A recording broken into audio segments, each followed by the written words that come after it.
Welcome back to the Deep End. We are back with another stack of research, another cup of, actually I got tea today, trying to cut back on the jitter, and another attempt to make sense of the world around us. Hmm. But today is a little different. Usually we're diving into things that are, loud. Right, big external things. Exactly. The economy, Hmm. the latest AI breakthrough, geopolitical chess matches, history, things that feel very out there and, I guess, very urgent. Mm-hmm. Today, we are diving into something so mundane, so ordinary, that I actually almost skipped past it in the queue. Mundane. That is a very dangerous word to use around me. You know I take offense to that. I know. But hear me out. The topic is sleep. Okay. Just sleep. Yeah. We all do it. We shut our eyes, we drift off, we wake up, we chug caffeine, we repeat. It feels like a biological pit stop. A necessity, yeah. A blank space in the diary of our lives. I mean, think about the culture we live in. Yeah. We're obsessed with optimization. We track our steps, our calories, our screen time. And then there's this 8-hour chunk of time where we just power down. It feels, I don't know, like a waste. It feels like the tax we pay for being alive. The tax we pay for being alive. That is a very modern, very sort of industrial way of looking at it. I suppose it is, yeah. But let me ask you this. If you spend roughly 1/3 of your life in this state, 25, maybe 30 years of your total existence, do you really think nature or evolution or the divine, whatever you want to call it, Right. do you think it would design a system where 30% of your existence is just a buffering screen? Put like that, probably not. I mean, it would be a terrible design flaw. But that's how it feels. It feels like nothing is happening. And that is exactly where you're wrong. Yeah. And you aren't alone in that. We tend to view sleep as the absence of activity. It's what happens when the real world pauses. Yeah, the intermission. But the sources we are looking at today flip that entirely upside down. They argue that sleep isn't a break from reality. It is actually a secret message. A secret message. Okay, now we're getting into the deep dive territory. I like that. The secret message, or perhaps a better way to put it, based on the material, is a training simulation A training simulation. to a divinely designed laboratory. See, that is the hook that finally got me to open the packet. The idea that we aren't just recharging our batteries, but we are entering a simulator. And the claims here are, well, they're massive. They're huge. I mean, I read through these notes, specifically drawing from some very ancient texts, the Vedas, the Mandukya Upanishad, the Yoga Vashista, and I realized this isn't about REM cycles or circadian rhythms. No, we are leaving the biology department pretty quickly today. We are talking about using dreams to prove that physical matter doesn't exist. Right. We are talking about why I'm not actually the one breathing right now, even though I think I am. And there's this one analogy about a battlefield. Honestly, we need to put a warning label on that section because it broke my brain a little bit. It is supposed to break your brain. That is the function of this philosophy. It's designed to dismantle the assumptions we hold about existence. Okay. We are going to move from the biology of sleep into the deep philosophy of consciousness, specifically Vedanta. We are going to question the very nature of what is real. Okay. Let's unpack this, because the intro to the source material literally starts by acknowledging how boring this sounds to the average person. It says, why discuss sleep? Is this even a topic? It meets you where you are, yeah. But then it hits you with this concept from the Mandukya Upanishad. It calls the night dream a training simulation for the cosmic dream. Right. So let's start with the why. Why do we dream? And I don't mean the scientific answer. And not the neurological one. Biologically, we have answers for that. Memory processing, emotional regulation, flushing out toxins from the brain. All valid, all important. But these ancient seers, thousands of years ago, they asked a different question. They asked, why did the creator or this infinite intelligence give human beings the specific capacity to hallucinate vivid worlds every single night? Hallucinate is a strong word, but yeah, it's accurate. It is a hallucination. You see things that aren't there. You hear things that make no sound. You feel sensations with no physical cause. Why? Why give us that ability? And the answer provided here isn't to process trauma or to organize my filing cabinet. No. The answer provided in these texts is much more radical. The source says God gave us the power to dream to teach us a very specific lesson. Right. That what you see is not always truth. Okay. It is a daily, or rather nightly lesson in the illusory nature of perception. It's like a built-in skepticism generator. Exact. Think about it. Let's do a thought experiment right now. Tell me about the last vivid dream you remember. Okay. I had one last week where I was back in college, but the campus was underwater. Okay. Yeah, classic anxiety dream. Like waist deep water. And I was late for an exam, obviously. I was wading through this water, holding my backpack over my head, panicking. So you could feel the panic. Oh, absolutely. My heart was racing. I could feel the cold water soaking my jeans. I could smell that, that swampy river smell. It was completely real to me. Okay, pause there. In that moment, while you were wading through the water, did you know it was a dream? No way. Absolutely not. I was 100% bought in. I was stressed. I was thinking about the consequences of failing the exam. I was worried about ruining my shoes. It was all very, very real. That is the relativity of truth. That is the key concept here. The relativity of truth. While you are in the state is absolute reality. You feel fear, joy, panic. The stakes feel incredibly high. If someone in that dream had walked up to you and said, hey, relax, none of this is real, you're actually safe in bed under a duvet, what would you have done? I would have thought they were crazy. I'd have been like, what are you talking about? Yeah. I would have pointed to the water and said, look, it's wet. I'm cold. Of course it's real. Exactly. It is only when you wake up that you look back and say, oh, that was a lie. That wasn't real. Right. The waking state invalidates the dream state. But here is where it gets really interesting and, frankly, a little unsettling. Mm-hmm. Because the source doesn't just stop at dreams are fake. Mm-hmm. It draws a direct line between the night dream and the daydream. Mm-hmm. It suggests that just as the characters in my dream, the professor, the other students waiting in the water, are actually just fragments of my own mind. Every person and every particle in this waking world is a fragment of one cosmic mind. That is the part that stops you in your tracks. It says, you are talking right now, I am answering, but behind all of this, there is only one energy. Yes. The text essentially says, look at your dream. You create a villain, a hero, a landscape. They seem separate from you. But who are they? They're me. They are you. They are made of your consciousness. Now wake up. Look at me. Look at the microphone. Look at the listener.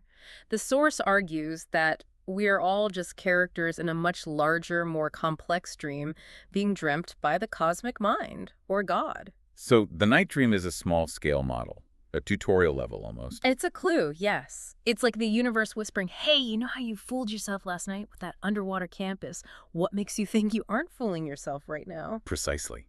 It forces the listener, and us, to ask the big question. Could this current waking state, the one where you were drinking your tea and looking at your notes, also be a dream that you just haven't woken up from yet? And that's a deeply uncomfortable question for most of us. It is a terrifying thought, but also weirdly liberating. But I have to push back a little bit here. Yeah. Because there is a difference, right? I mean, my dream was unstable. The campus was underwater. Things morphed. Yeah, dreams are often chaotic. Here, this table is solid. If I drop my mug, it breaks. The physics are consistent. It feels denser, more real. Denser? Yes. More consistent? Yes. But does that make it more real? Or just a better programmed simulation? Okay, now you sound like a sci-fi writer. Well, let's look at the mechanics. The source has this section called The Laboratory of Sleep, and it talks about how dreams prove we don't need matter to create a world. This touches on the architecture of the mind. Right. This is the materialism versus idealism debate, basically. Correct. In the modern world, the dominant view is materialism. We believe that matter creates consciousness. You need a brain, which is might, electricity, chemicals, to have a thought. Of course. If you damage the brain, the thought stops. Therefore, matter is primary. That seems like common sense. No brain, no mind. But the Vedantic view, supported by the dream argument, clips it. It says consciousness is primary and matter is a projection of consciousness. And the proof is the dream. The proof is the dream. Go back to your underwater campus. You said you felt the cold water. You felt the weight of your backpack. I did. It was heavy. My shoulders ached in the dream. But was there any water? Was there any backpack? No. My physical body was dry, warm in bed. There was no backpack in my room. So where did the wetness come from? Where did the weight come from? Where did the ache in your shoulders come from? My mind created it. It generated the entire sensory experience. This source points out that the dream world is entirely constructed of chitta, which translates to mind or consciousness. Chitta. There's not a single atom of carbon or hydrogen in that dream water, yet it has the property of wetness. It has the property of quenching thirst, at least the dream thirst you might have. So the implication is that consciousness is capable of acting like matter. It can simulate solidity, temperature, weight. Everything. And if consciousness can simulate solidity in a dream so perfectly that you can't tell the difference, why do we assume that the solidity we feel right now must be made of physical atoms? That is, okay, that's the aha moment. You're saying, if I can build a photorealistic world out of nothing but thought at night, maybe this world is just a high-definition shared version of the same thing. It's showing us that you don't need bricks to build a house. You just need mind. It challenges the fundamental necessity of matter. It's like we are in a holodeck, and we've forgotten that the walls are made of light, not steel. That is a very apt analogy, and it leads us to the next point about the autonomous machine. Because if this world is a projection or a simulation, what is our role in it? Are we the programmers? Or are we the Sims? This part actually made me laugh because it's so obvious, but we never think about it. The source mentions that we go around saying things like, I breathe, or I beat my heart. Or I am digesting my lunch. Right, I'm digesting. A linguistic trap we fall into. I am Are you? Are you really down there consciously managing the enzymes and the stomach acid levels? Yeah. Are you telling the pyloric sphincter when to open? I am definitely not. If I had to consciously manage my digestion, I would have starved to death years ago. I can barely manage my calendar. Exactly. The source distinguishes between the doer and the observer. It says, we do not breathe, breath happens. We do not beat the heart beats. It just happens. The body is a machine that runs on a very complex biological software. It runs itself. So we are claiming credit for things we aren't doing. We are like the guy sitting in the passenger seat pretending to drive with a toy steering wheel. That's a great way to put it. We are claiming authorship of a biological process that runs on autopilot. And this is meant to shift our identity. The source introduces the concept of the sakshi, or the witness. The witness, I like that term. It feels detached in a good way. It is detached, but it's also the most intimate part of you. Think about it. If you aren't the one beating the heart, and you aren't the one circulating the blood, then who are you? I am the one who feels it beating. You are the one noticing the heartbeat. You are the consciousness sitting inside this machine, observing the dashboard. You're watching the lights blink. That distinction really helps when you connect it back to the dream idea. In a dream, things are happening to me. I'm running, I'm swimming, but I, the real me, am actually safe in bed. Yes. I'm just witnessing the drama unfold. And the goal of this philosophy is to apply that same distance to the waking world, to realize that even now, in this conversation, the body is speaking, the brain is firing, the vocal cords are vibrating, but the sakshi, the true self, is just watching the show. It's the silent awareness behind it all. It's the silence behind the noise. Okay, I want to take a second to recap because we are getting deep fast. We've established that the waking world might just be a denser shared dream. We've established that matter might just be consciousness in disguise, proven by our own nightly dream creations. Yes. And we've established that we are not the body, but the witness watching the body operate on its own. A solid summary. But now we have to talk about the paradox of Ajattavada. Because This was the section of the notes where I had to stop, put the papers down, and walk around the room for a bit.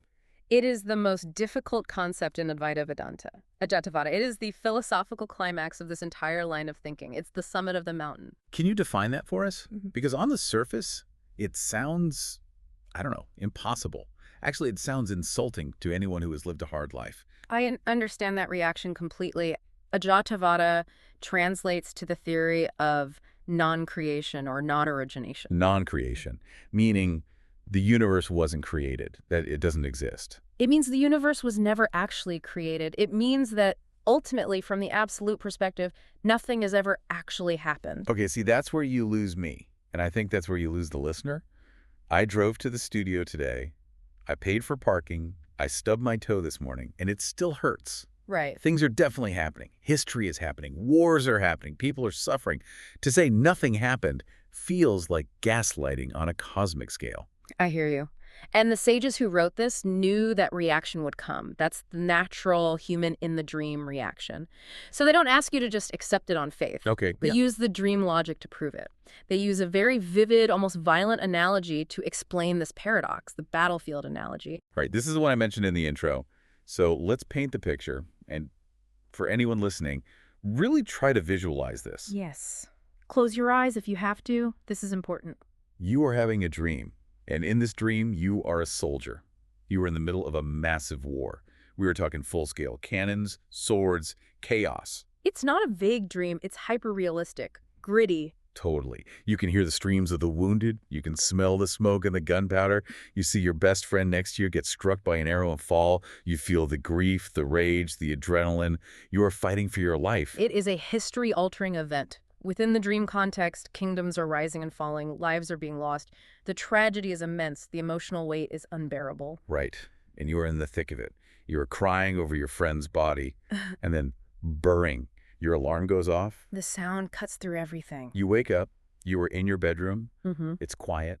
The sun is coming through the blinds. You check your bed sheets. And what do you find? Nothing. Not a single drop of blood. Yeah. No smoke. No debris. No dead friend. It's just gone. So here is the paradox. And answer this carefully. Did the war happen? That is tricky. I mean, I experienced it. My heart is probably still pounding when I wake up. I felt the grief. I felt the fear. So in a subjective sense, yes, it happened. The experience was real. The experience was absolutely real, but objectively, did anyone die? Was any land actually conquered? Did any arrows fly through the air? No. Objectively, nothing happened. My body never left my bed. That is Ajattavada. Wow. Everything happened in the experience, yet nothing happened in reality. The source argues that our waking life, our wars, our struggles, our achievements, our heartbreaks, is exactly the same. So it's all just a big, elaborate, very convincing. It is a dramatic play that feels incredibly heavy, incredibly consequential while we are in it, but it leaves no mark on the absolute reality of consciousness. So when they say nothing ever happened, they don't mean you didn't feel pain. They mean the pain didn't leave a scar on your true self. Exactly. When you truly wake up from this cosmic dream, which is what they call enlightenment or moksha, you will find there is no blood on the sheets. The screen is clean. It invalidates the tragedy without denying the experience of it. That is such a comforting yet staggering thought. It's hard to hold on to, though, because right now I'm in the war, I'm in the dream, I can't see the clean sheets. And that is the struggle of the spiritual path, to remember the bed sheets while you are standing in the mud. This leads perfectly into the metaphor of the cinema of the soul. I think Swami Vivekananda is referenced here. And frankly, this analogy works even better today than it did 100 years ago, with IMAX and 4K projectors. Yes, Vivekananda loved this analogy. He compared the world to a movie projected on a cinema screen. And we all know this feeling. We go to the movies, maybe we go to an IMAX, the lights go down, the screen is huge, it fills your entire field of vision. Think about the screen itself before the movie starts. It is white. It is flat. It is cool to the touch. It is unchanging. It's just pure potential. Then the movie starts. Let's say it's an action movie. Explosions, fire, car chases.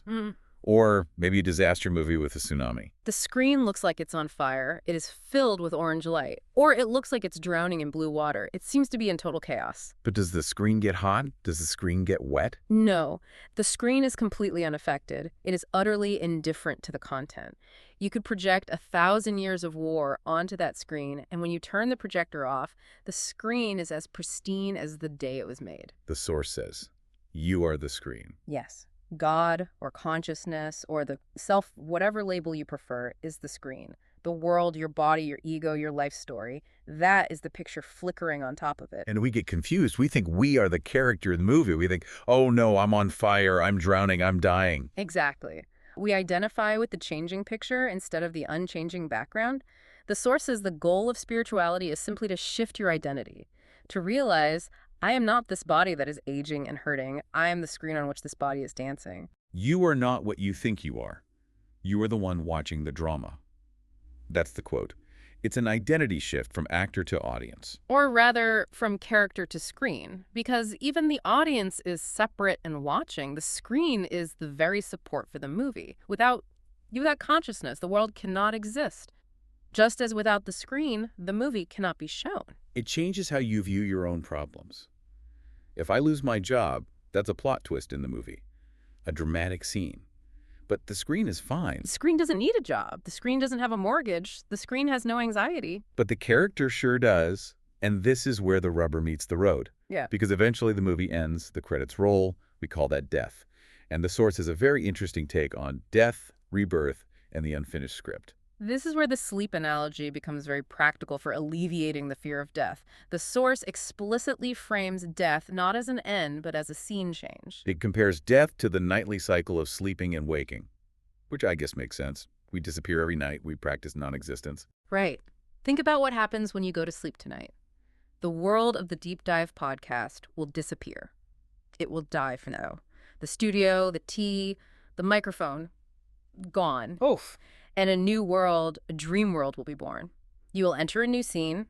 Then in the morning, that dream world dies, and you are reborn into this one. So we are essentially practicing dying every single night. We are practicing the transition of consciousness. The source says death is simply the soul exiting one scene and entering another. It uses that distinction between the actor and the character. I like this distinction. The character is the role I'm playing. The podcast host, the husband, the taxpayer, Yeah. all the labels. Correct. The character gets tired, the character gets old, the script for that character runs out, the character eventually has to exit the stage. That is biological death. Okay. But does the actor die when the play is over? No. The actor takes off the costume, wipes off the makeup, and goes home. Right. Or starts a new play. And that leads to the next question. If it is all a dream and the screen is fine, why do we keep coming back? Why don't we just stay as the screen? Why the sequel? Why another movie? The source talks about the unfinished script. This is the explanation for reincarnation. Why rebirth? Yeah. Because of samskaras. Samskaras. Define that for us. Not a word we use every day. Samskaras are deep mental impressions, habits, or lingering desires. Think of them as grooves carved into your consciousness.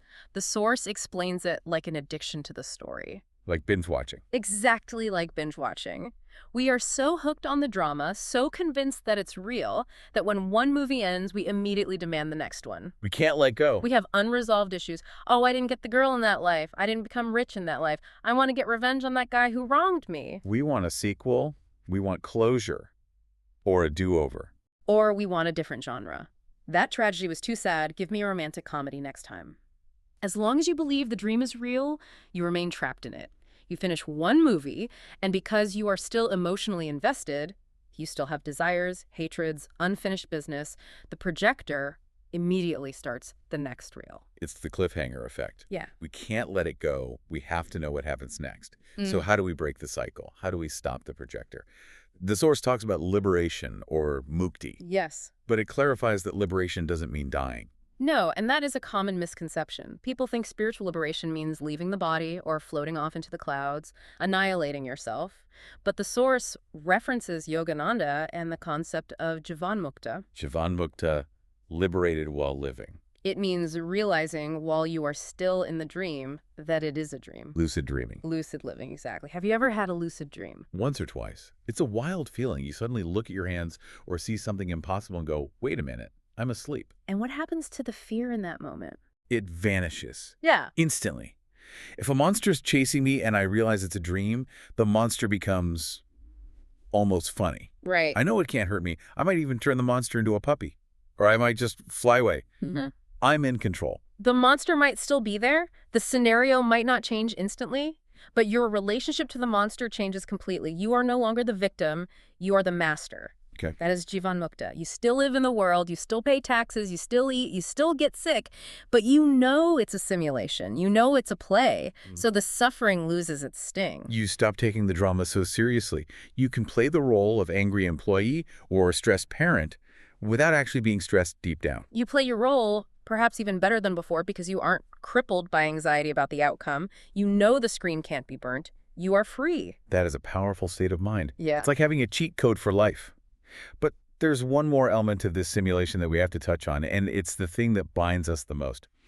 The final boss of the video game. Time. Ah, yes. The illusion of time.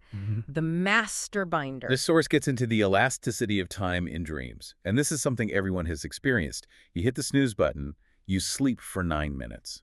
And in those 9 minutes. I lived through a 3-day adventure. I traveled to a different country, fall in love, fight a dragon, and come back.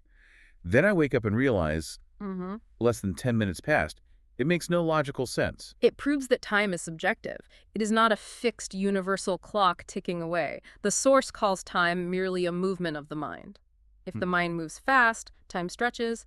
If the mind is still, time compresses. But the deeper spiritual truth here is about the eternal now. Yes, the source argues that in the consciousness of God, the screen, There is no time. There is no yesterday, no tomorrow. Those are just files on the hard drive, concepts. There is only the eternal now. The present moment. The only moment. Everything else is memory or imagination. It's not actually real. The source uses a really cool example from the Bhagavad Gita here to explain this nonlinearity, the projector of time. Yes. This is a reference to the Mahabharata War. It's one of the most famous scenes in Eastern literature. Prince Arjuna is on the battlefield, another battlefield analogy, and he loses his nerve. He doesn't want to fight. Because he has to fight his own family, right? His cousins and teachers are on the other side. Yes. He sees his whole family lined up, ready to kill him and be killed. He throws down his bow and says, I can't do this. I can't blame him. So Krishna, who is acting as his charioteer, but is actually God incarnate, gives him a vision. He shows him the Vishwarup, the universal form. This is the I am become death, destroyer of worlds moment that Oppenheimer quoted. Exactly. And in this vision, Arjuna sees everything. He sees the birth of the universe. He sees the destruction of stars. But most importantly, he sees the warriors who are standing in front of him, alive and well. He sees them already dead. He sees the future in that instant. He sees them being crushed in the jaws of time. Krishna shows him the outcome before it happens. He says, essentially, these men are already dead. Their fate is written. You are just the instrument of that fate. Whoa. So from Krishna's perspective, the war is already over. The outcome is set. This is explained by saying Krishna stood outside the projector of time. Imagine the movie reel again. Okay, I've got the reel in my hand. It's a long strip of film. If you are in the movie, if you are a character on one of those frames, you have to wait for the next frame to see what happens. Yeah. You are trapped in the linear progression. Frame 1, frame 2, frame 3. Right. I don't know the ending. That's what creates suspense. But if you are the projectionist holding the entire reel of film in your hands, I can look at the beginning, the middle, and the end all at once. it's all there in your hand. It exists simultaneously. The end of the movie exists at the same time as the beginning of the movie. So for God, or that cosmic consciousness, history isn't a timeline. It's a painting. You can see the whole thing at once. Exactly. And the source uses this to explain why prophets or seers can sometimes predict the future. They aren't guessing. They are momentarily stepping out of the movie and looking at the reel. They are seeing what has already happened in the script. That makes my head spin a little. It implies a level of determinism that is uncomfortable. The script is written. Or perhaps the potentiality is written, the major plot points. But how you play the scene, how you act your role, that might be up to you. That's a whole other deep dive. Free will versus destiny. We'll save that for another Tuesday. Agreed. That's a can of worms for another day. So we've gone from our heads to the battlefield to the cinema and finally outside of time itself. It's a lot to take in. It is, but that is the point of a deep dive, to shake the foundations a little bit, to check the solidity of the walls of your reality. So let's try to synthesize all of this, Right. because we've thrown a lot of theory at the listener. Yeah. The source material is telling us at its core that the world is a cosmic dream. Yes. We are the witnesses, not the bodies. We are the screen, not the movie. The drama is real to the experience, but false to the ultimate reality. Mm-hmm. And our goal is to become lucid dreamers, to wake up while we're still in the movie. That is the core message. It is an invitation to lightness. If this is a dream, you don't have to carry the weight of the world on your shoulders. It's just light and shadow dancing on a screen. I love that. An invitation to lightness. And there's a final provocative thought that the source leaves us with. It's a question for you, the listener, to carry around for the rest of the day. It asks, if waking up from a night dream reveals that your dream fear was an illusion, what fears are you holding on to right now that will vanish the moment you truly wake up? That's the one. Think about what is stressing you out today. Maybe it's an email you have to send. Maybe it's your rent.